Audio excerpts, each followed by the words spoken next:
कहल गई शक्ति एक बा रूप अनेक बा। 4 लाइन कवि जी बड़ा सुंदर भूमिका में भाव लिखल है मास्टर।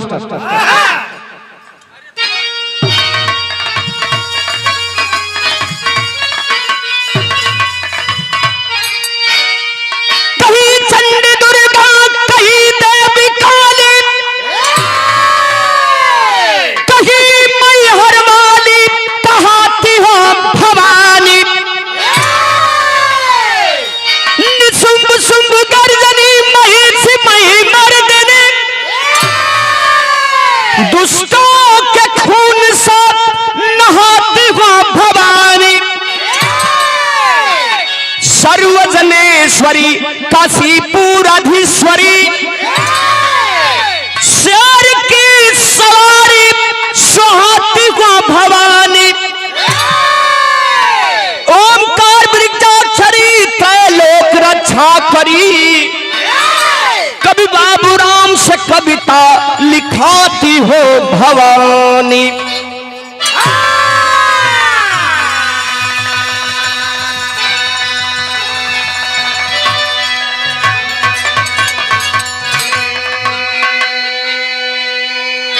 ओमकार वृक्षाक्षरे त्रैलोक रक्षा करी, कवि बाबूराम से कविता लिखाती हो भवानी। बिना आपकी मर्जी से एक पत्ता तक नहीं हिलता है, जौन गावल बजावल जौन कुछ भी बाई राउर आशीर्वाद है। तोरे शक्ति के कोनो था ना बा, शक्ति अथाह बाहो मतारी।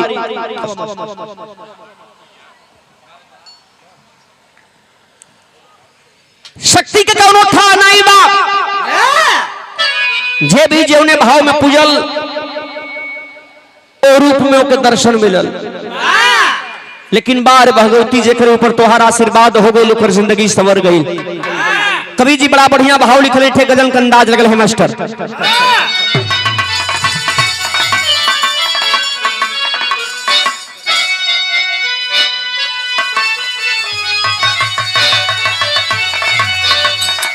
खरे तोड़ दिया दिल जाम के बोतल, अरे तोड़ दिया दिल जाम के बोतल, अरे मीठा चला के खंजर, अरे मीठा चला के खंजर, नजरों में तेरे जानम है जाम का समंदर।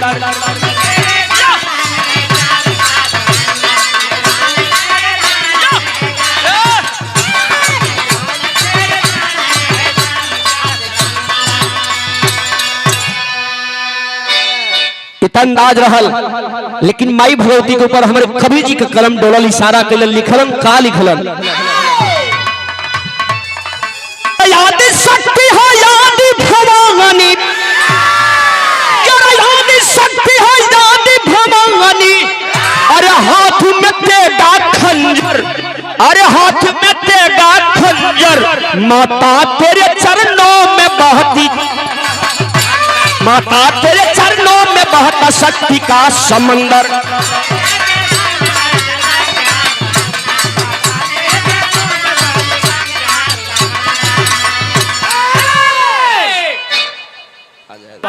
ओकर उत्पत्ति भइल कैसे?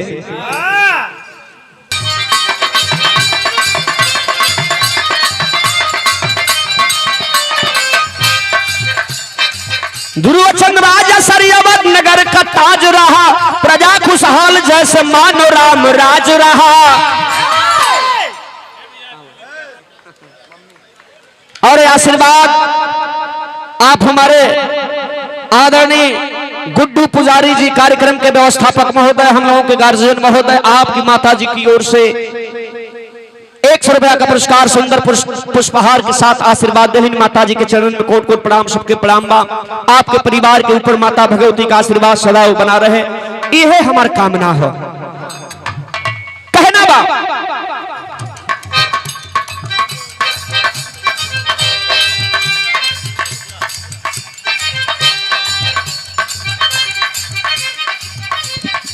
मनोरमा लीला की दोनों रानी में प्यार रहा,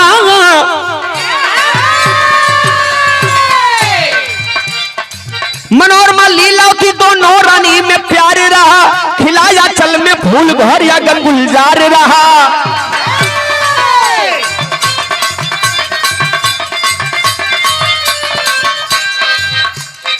सुदर्शन शत्रुजीत भाइयों में प्रेम रहा, सुदर्शन शत्रुजीत भाइयों में प्रेम रहा, हर तरह की खुशी सब कुछ कुशल क्षेम रहा।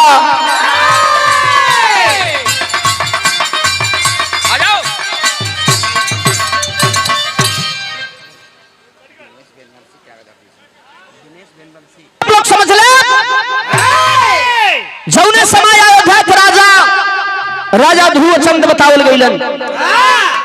ध्रुवचंद राजा के दू रानी, एक रानी के नाम मनोरमा बतावल गई, एगो रानी के नाम लीलावती बतावल गई। बड़े सम्मानित राजा थे, बड़े कुशल व्यवहार थे, उनके राज दरबार में कोनो चीज के कमी नहीं रहल। प्रजा के अंदर बड़ा खुशहाली रहल कि ऐसन राजा साचो कबो मिल जाए। समय बीत रहल बा,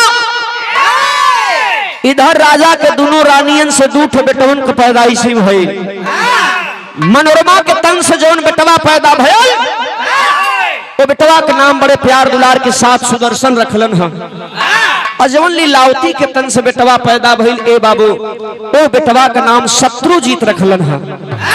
बड़े होनहार, बड़े शानदार राजा साहब के दुई ठे रानी तो जरूर रहली, लेकिन आपस में इतना बढ़िया एकता रहल, इतना बढ़िया समरसता रहल, ई न लगे कि राजा के दुई ठे रानी है।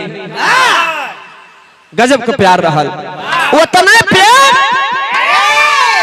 दोनों भाइयन में रहल, सुदर्शन और शत्रुजीत में। ए भैया बड़ा बढ़िया से सब कुछ चल रहल बा, लेकिन राजा ध्रुवचंद शिकार खेलने के बड़ा आशिक रहलन। शिकार खेलते खेलते बड़े दूर दूर तक चले जाते थे, कई दिनों के बाद लौट के आवे। एक रोज बीतल बा, राजा सोचलन कि बड़ा दिन हो गई शिकार खेले, तो काहे न चल के तनी शिकार खेल ले आई। राजा साहब जंगल के तरफ धनुष बाण लेके चलन हा, तो यहाँ एक लाइन गीत लग गई।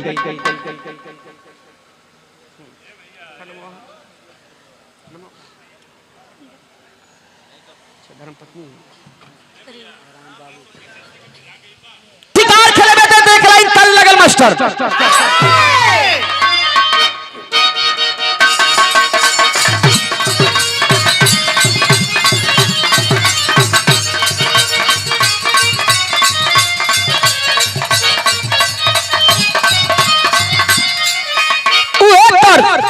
जैसन भाव वैसना तर्ज। अरे निबिया के डलिया के डोलिया बनल बा,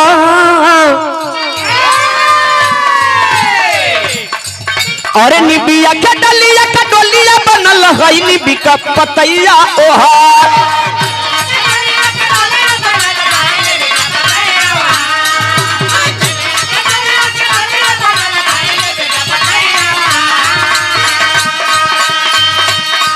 अरे निबिया के डलिया के डोलिया बनल है, निबी का पतैया ओहार। देवलोक से चलनी भा वहानी न हो, बेटा बनेला कहा। देवलोक से चलनी भा वानी न हो,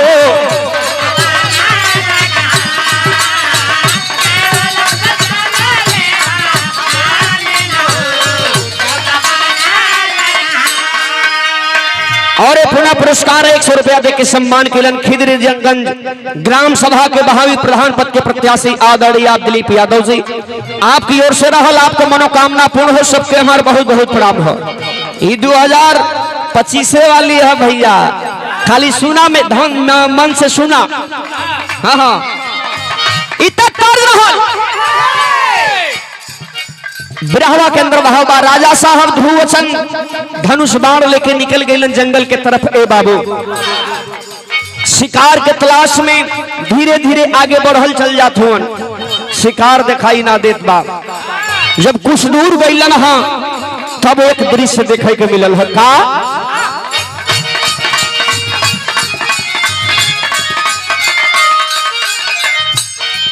अरे यहवर ध्रुवचंद राजा साधे लम्बी सनवा, यहवर ध्रुव चंद राजा साधल निशाना तो ओहर शेर तैयार।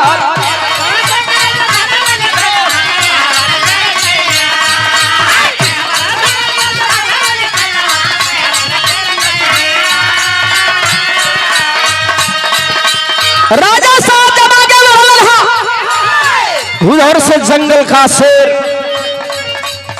दहाड़ते हुए आगे बढ़ गया।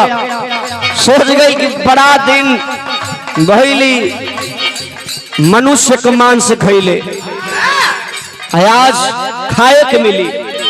दहाड़ते हुए शेर चला आ रहा है। अब हर से राजा साहब जब देखला सोच गए कि अगर भागत है तब वो नहीं छोड़ी तराहा ये सब मुकाबले हो जाओ। बाहर राजा ध्रुवचंद लिखे के पड़ल।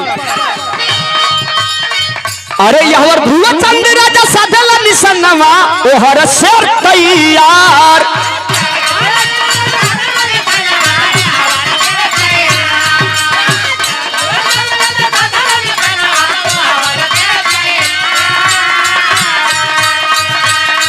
अरे यहवर ध्रुवचंद राजा साधल निशानवा ओहर शेर तैयार।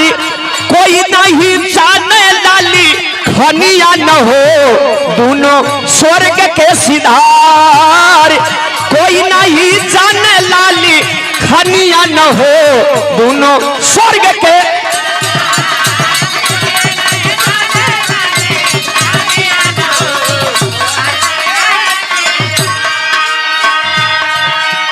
शेर माता चला रहा है आगे से। राजा साहब धनुष पे बाण चढ़ा करके आगे बढ़ रहे हैं। जोन हो ही देखल जाई। बाहर राजा ध्रुवचंद, बाहर आपका साहस। आगे बढ़ते गए। शेरवा सोचा था कि अरे बाप रे बाप कैसन मनई बा जौन डरते नहीं खे। धीरे धीरे पास में पहुंचल। उधर से शेर का गर्जना होत बा, इधर से धनुष पर बाण चढ़ा के छोड़ शुरू कैल राजा ध्रुवचंद। ए भैया कुछ समय तक लड़ाई चलल। प्रमाण अभी मिला कि धनुष बाण जब खत्म हो गई सुशील कवि जी तो राजा साहब जा करके शेर से पंजा मिला करके लड़ने का काम किए। कुछ देर तक लड़ाई चलल लेकिन अंततः बताया गया शेर भी घायल हुआ, राजा साहब भी घायल हुए। राजा साहब भी स्वर्ग को सिधार गए और शेर भी स्वर्ग को सिधार चला गया। लेकिन जौने समय राजा ध्रुवचंद के मौत का खबर जब उनके राज दरबार में लगल है तो तनी सा करुण भाव हो गई मास्टर। कैसे? अवध नगरिया में मिलली खबरिया। बड़े कुशल व्यवहार राजा थे। आज जैसे खबर लगल हो बाबू सब लोग अपन काम धाम छोड़ के और राजा साहब खातिर लोग चर्चा कर रहल बा। कैसे?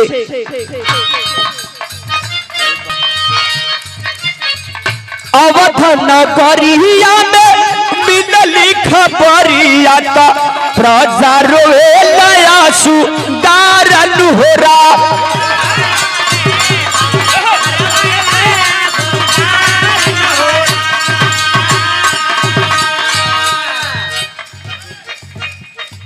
पीटी पीटी छोटिया रोवत बाटी रानिया। पीटी पीटी छोटिया रोवत बाटी रानिया ता चारी ओर माँ चल हा तारन होरा।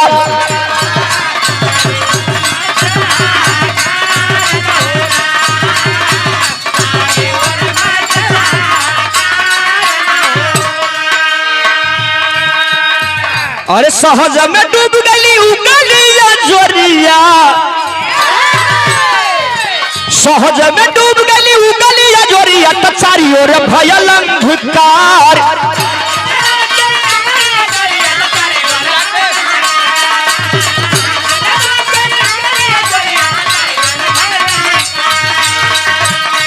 अरे कैसे चली राजा राजा धनिया न हो सब ही करला विचार।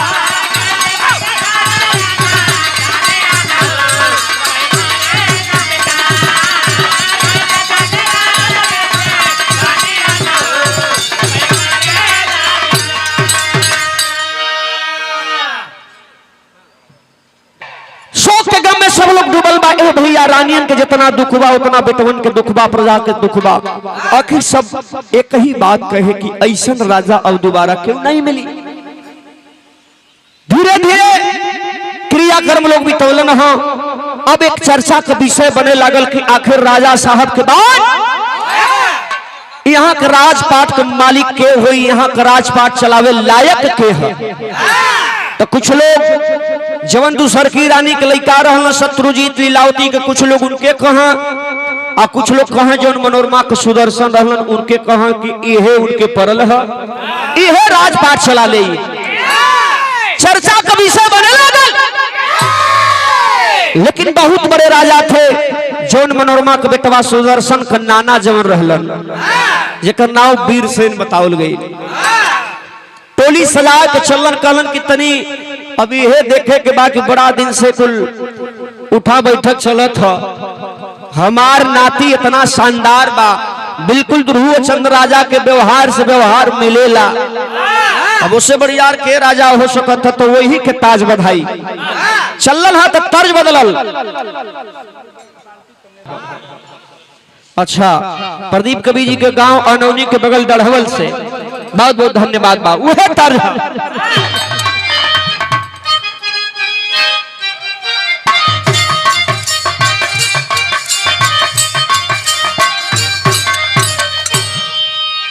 देखा है बिरहा आप लोग सुनेला, एमे दूरा नहीं हो। अन्य बिरादरी में बिरहा हो जाए सोखा महाराज डब्लू भैया तो बिरहा 12 बजे बंद हो जाए। लेकिन तोह लोगों के बिरादरी में बिरहा यही में बुझाला कि बिरहा होत है और उतना आप लोग सम्मान भी देला, बहुत बहुत प्रणाम हो। वह तर्ज हो, आपके तर्ज पहले के तर्ज में कितना अंतर हो गई। कैसे मास्टर? करे हो पीड़ा, करे हो पीड़ा, अरे काशी बाता कितना दूर पायर में छाले पड़ी रे गायो।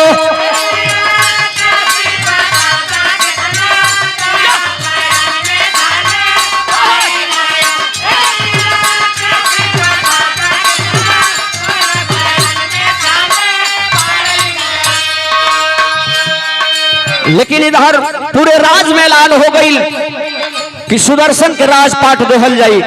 लोग यह कह रहल बा, चर्चा में चल रहल बा का ए भैया सुदर्शन के बाधी सर पे ताज खबर पूरा राज भइल।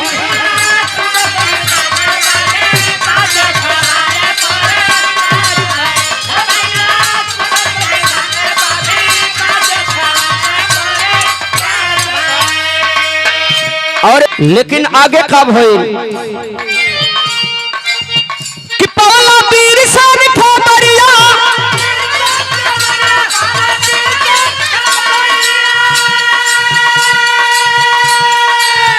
तो पहुंचे लेके लो सकरिया।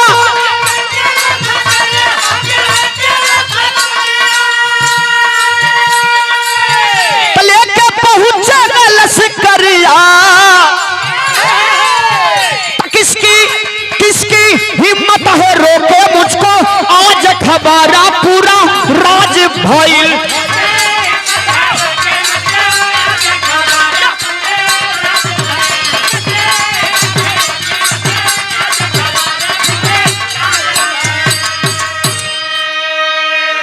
सुदर्शन का नाना जेकर नाम वीरसेन बतावल गई। सेना सजा के चलन है कि हमारे नाती के आज अयोध्या का राजपाट मिली, ताज बधाई। उधर से सोलन लेकिन ये हर जमन दूसर की राजा का रानी रहली जेकर नाम लीलावती रहल, जेकर बेटवा शत्रुजीत रहल। शत्रुजीत का भी नाना बहुत बड़ा राजा रहल जेकर नाम युधाजीत बतावल गई। तनी बड़ा खड़जंगी राजा रहल। कहलन के जिला जवार में हमारे इतना नाव हमारे रहते हमारे नाती के ताज न मिली, दूसरे के कैसे मिल जाई। अब देखा है इहो सेना सजा के अयोध्या में पहुंचत हो कि पहले लड़ाई हो जाई, जेकर पार्टी जीती वही के ताज दियाई। अब दोनों पार्टी पहुंच गई, वीरसेन भी अपन लश्कर लेके पहुंचलन, इधर युधाजीत भी पहुंचलन। हाँ बात विचार होकर लगला, बातों बात में बतरस बढ़ गई। वही में तने कुछ लोग गरम दिमाग कर रहल, कुछ ठंडो दिमाग कर रहल। तो पहले गरम दिमाग के जे रहल ई भल की पहले भरिया जाओ कि बनहाई के तो यहाँ एक लाइन तर्ज लगल। तर्ज कौन है मास्टर?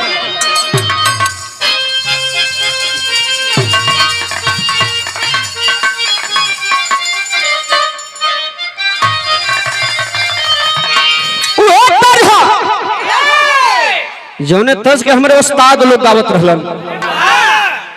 जबले बिराहा में डब्लू भैया कोई तर्ज न हो तो बिराहा अधूरी हो जाले। कौन तर्ज है मास्टर?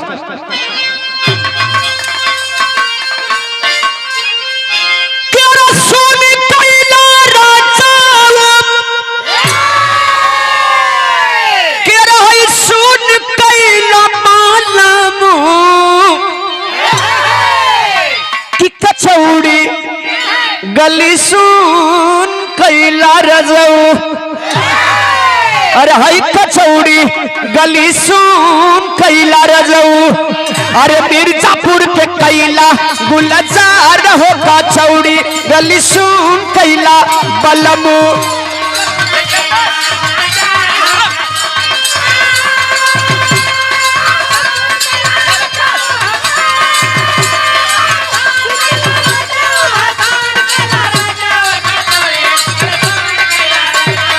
मिर्जापुर के कैला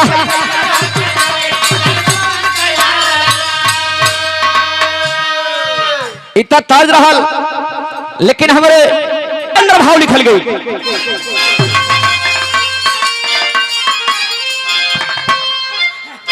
ललकार मचल रोड में, क्या रही ललकार मचल रान में,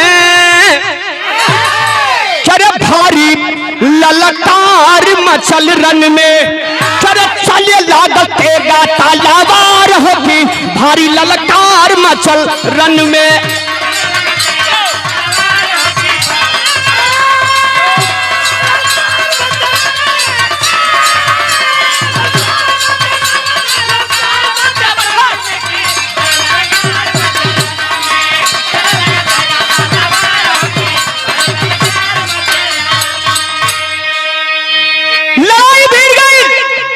अब देखा यहाँ युधाजीत के सेना भारी मनावत हो। 10-20 मिनट ले खाली लड़ाई चलल, इतने में परिणाम निकल गई। का निकलल कि नाना बीरा से न मर गईले,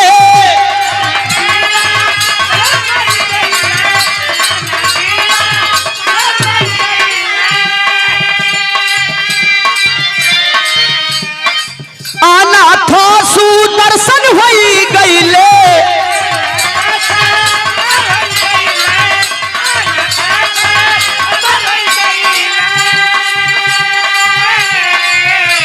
ललकार मचल रोड में, ललकार मचल रन में, कि भारी ललकार मचल रन में।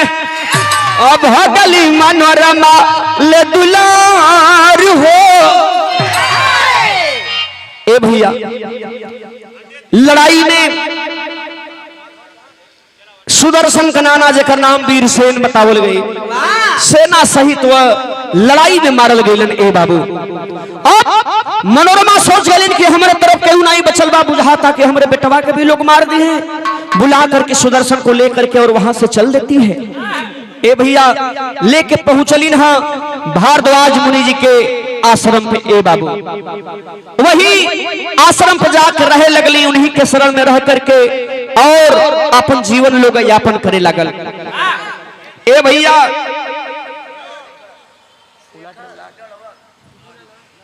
वही रह के जीवन यापन करे लगलन। लेकिन जीवन सुदर्शन रहल, सब कुछ करते हुए माई दुर्गा का बहुत बड़ा पुजारी रहल। जैसे हमारे गुड्डू भैया हमारे पुजारी हुए,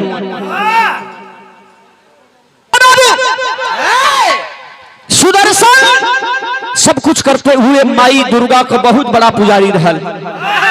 जबले भक्ति भजन पूजा पाठ न करे दिलीप भैया, तबले अन्न जल ग्रहण नहीं करे। कहल गई कि भगवान से जैसे प्रेम रखवा वही ते भगवान तो से मिली है। बिना की अगरबत्ती धरावत हुआ आ ध्यान बा कि भगवान गरजत हो साला बोझा बानल है कोई ढोवे के बाद दबावे के है।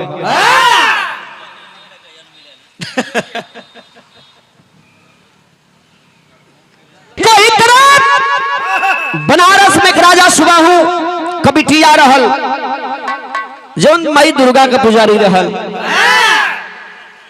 दुर्गा माई इन्हन के ऊपर जोड़ा भी तय कर देली। इधर राजा साहब जो बनारस का रहलन सोच गए कि बिटिया हमार सयान हो गई, बढ़िया घर बर देख के शादी ब्याह कर दे जाओ, जाके अपन ससुरा में सुख में जिंदगी बितावे। लेकिन भैया हो राजा के दिल दिमाग में बात आई कि काहे ने स्वयंवर रच रहल जाए। अब बिटिया वही में से जेके अपन पसंद कैले बिटिया के खुशी में ही हमार खुशी है। स्वयंवर का डेट रख गई और इधर जवन शत्रुजीत नाना युद्धाजीत रहलन जो लड़ाई कह के शत्रुजीत के अयोध्या का राजपाट देले रहलन।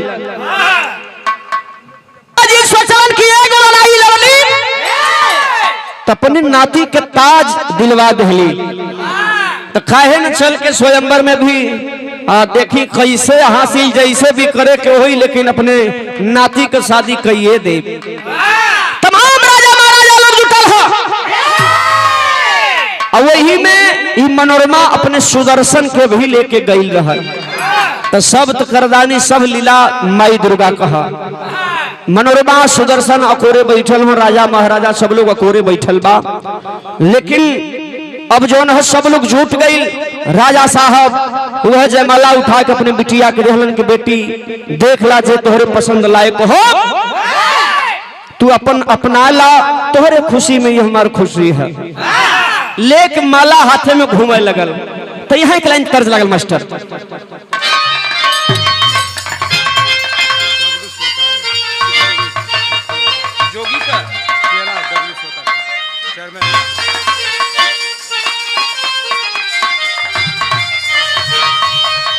उहे तर्ज है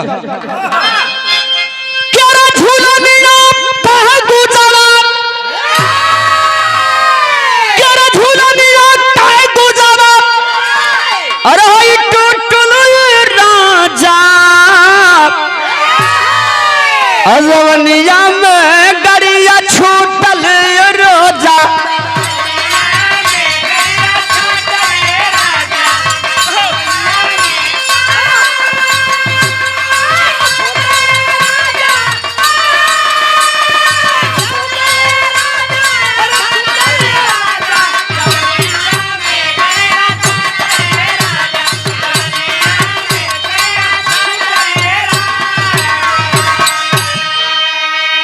लेकिन हे दिलीप भैया डब्लू सोखा महाराज हम एगो गीत गाइला यही पर, कौनो में हरारू बाप मरद तंग आ गयल, साला लॉकडाउन लग गई, परिवार का खर्चा कैसे चली।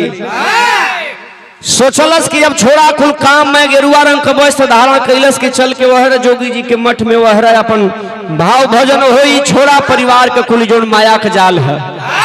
जैसे घर से निकलल तो मेहरुआ पकड़ ले हलस कलस की का हो, ये हरी भरी फुलवारी छोड़ के कहां जात हुआ।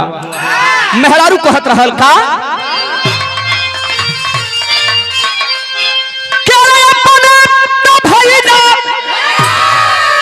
अरे पुजारिया सैया हमारा खजरा के निहारी सैया।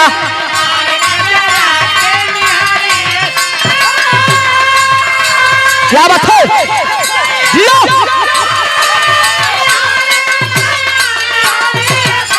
हमारे खजरा के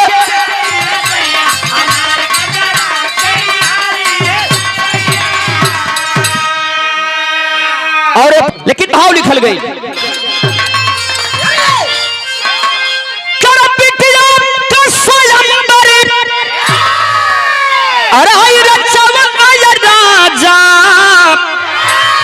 खबरिया सबके पाठवला हो राजा।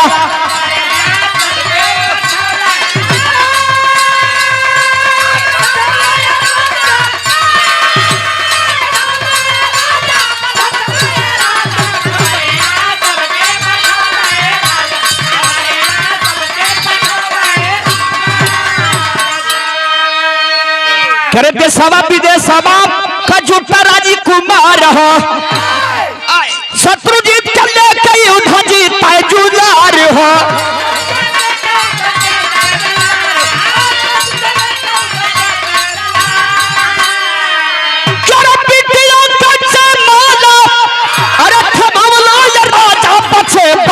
समझौले हो राजा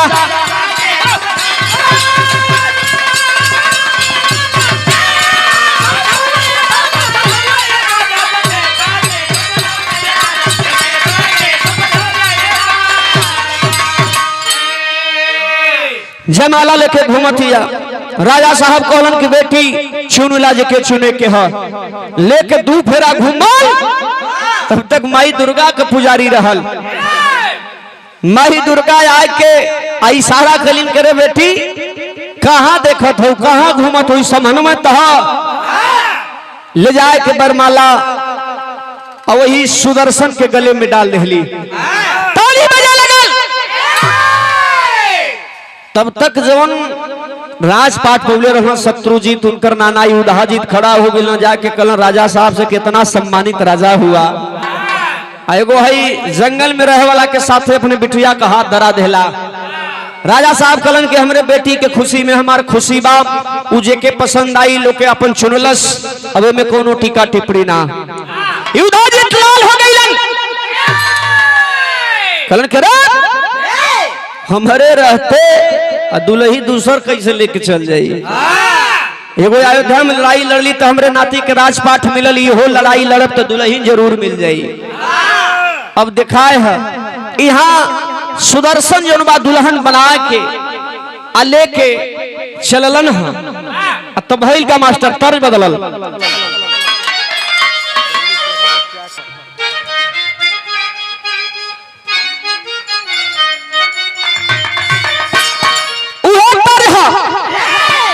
माई बहन बड़ी प्यार से गावेली करे कवन रंग घोड़ावा कवनिया सवार दिल जनिया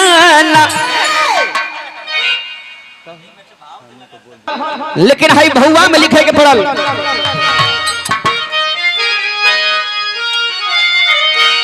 अरे जे करे रथ पर दुर्गा मैया अवकर करी है कामू दैया बहलवा नहवा अरे पालवा नहवा जाए लगली ससी कला संग सजनवाना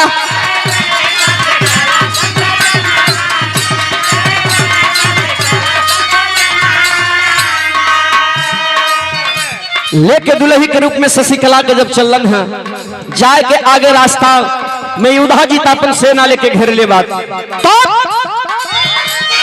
अरे युधाजीत घेरा है नदान पछड़ा युद्ध घमासान बहलवा नहवा और पलवा नहवा अरे दुर्गा देवी आईली रणमय तनावा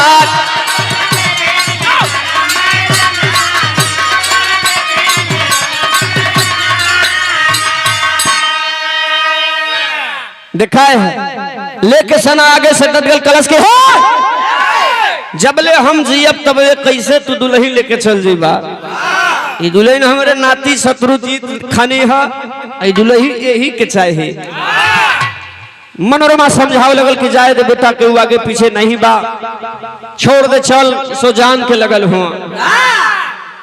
सुदर्शन कलश की ना कबले डरल जाई कलश की जेकर केहू न होला ओकर भगवान भगवती माई होलन माई दुर्गा का नाम लेके अकेले लड़ाई लड़ने लगल तेरी में भाव लगल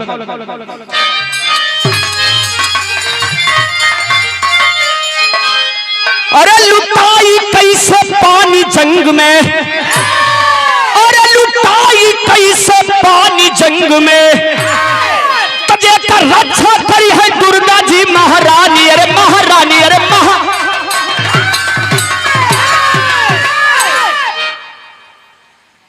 जेकर रक्षा करे हैं दुर्गा जी महारानी लुटाई कैसे पानी जंग में लड़ाई छिड़ गई माई दुर्गा का नाम लेके अकेले लड़ाई लड़े लगल दो चार जाने के मरलस तो युधाजीत सोचा था कि रे तो एक नंबर के डरपोक रहल अकेले लड़त है कि बात का पहपट में भाव लगिल मास्टर।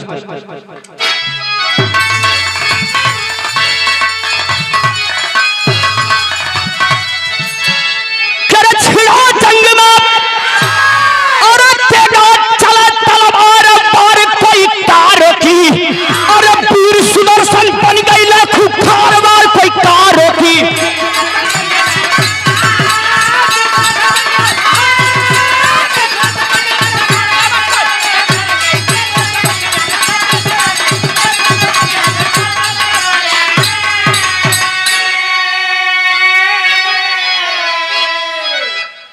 वीर सुदर्शन बन गई खुखार वार कोई कारो की। साक्षात दर्शन देली माई दुर्गा करे, हे सुदर्शन तू अपने के अकेला मत समझो, तोरे संग में तो है। लगल पारी पारा सबके पटक के वो है सर धड़ अलग करे।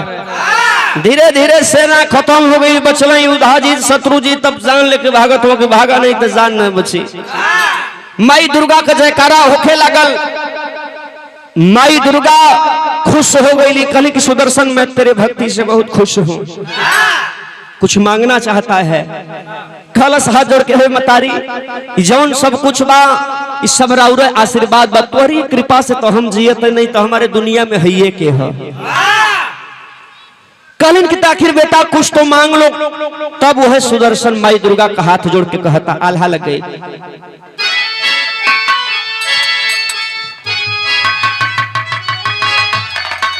सुदर्शन हाथ जोड़ के कहलस माई दुर्गा जी से, माई दुर्गा का पक्का पुजारी रहल जैसे हमारे गुड्डू पुजारी जी हवन। 9 दिन के नवरात्र में व्रत कैलन, माई दुर्गा का श्रृंगार भइल, बढ़िया पूजन भइल। आज नहीं के पूजा के खुशी में बिरहा का भी आयोजन कैल गई। सुदर्शन हाथ जोड़ के कहलस माई से, दुर्गा जी से का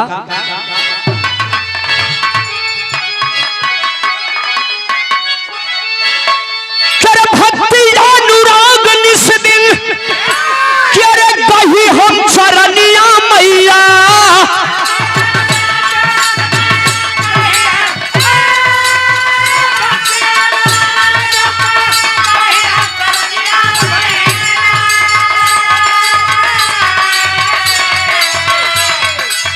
हो सेरा वाली है बिनती बा हमारे।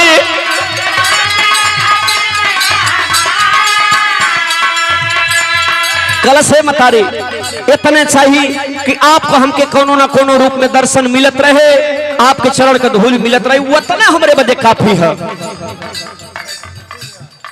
उल्टा ठीक है मतारी, दर्शन मिलत रहे, संग कबो न छूटे। लेकिन हाँ एक चीज और मंगलस, का मंगलस? जैसे हमार रक्षा कैलू अब के नगरिया मैया,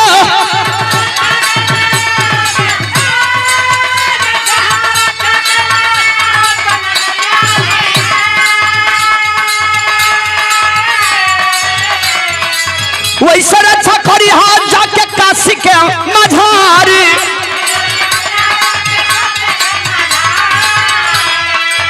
सब देखा है कलश के जैसे हमारा रक्षा करेलू। एगो और विनती बाकी वो बनारस में जो हमारे ससुर जी हो उन्हों का रक्षा आप के करे को हुई। हंसली दुर्गा जी आय के वो है बनारस में स्थान ले ली, जेके लोग दुर्गा कुंड कहेला, और आज भी यह लोग बड़ा तन मन धन से दुर्गा कुंड के दर्शन लोग करे जाला। एक बाद माई दुर्गा कलिन की इतने ना दुलहित पाइए गईले। जौने ताज खातिन तोर नाना तोरे नाना के सेना मारल गई, वो तोरिए नामे लिखल हो भइल का। ताज बादल सुदर्शन के सिरवा बाबू,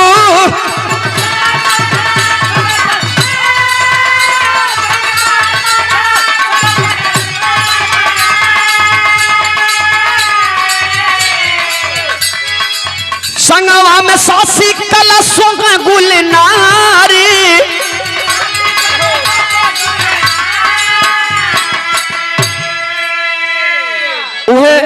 सुदर्शन के फिर अयोध्या के राजपाट मिलल और बड़ा बढ़िया से राजपाट चले लगल, प्रजा भी खुशहाल। अब एगो चर्चा का विषय बन गई कि राजा ध्रुवचंद के बाद सुदर्शन ही राजा लायक रहलन। बड़ा बढ़िया से सब कुछ चल रहा बा। लेकिन जौन स्थान माई दुर्गा जी बनारस में लेली, जौन दुर्गा कुंड के नाम से आज भी मशहूर है। कवि जी भाव लिखलन,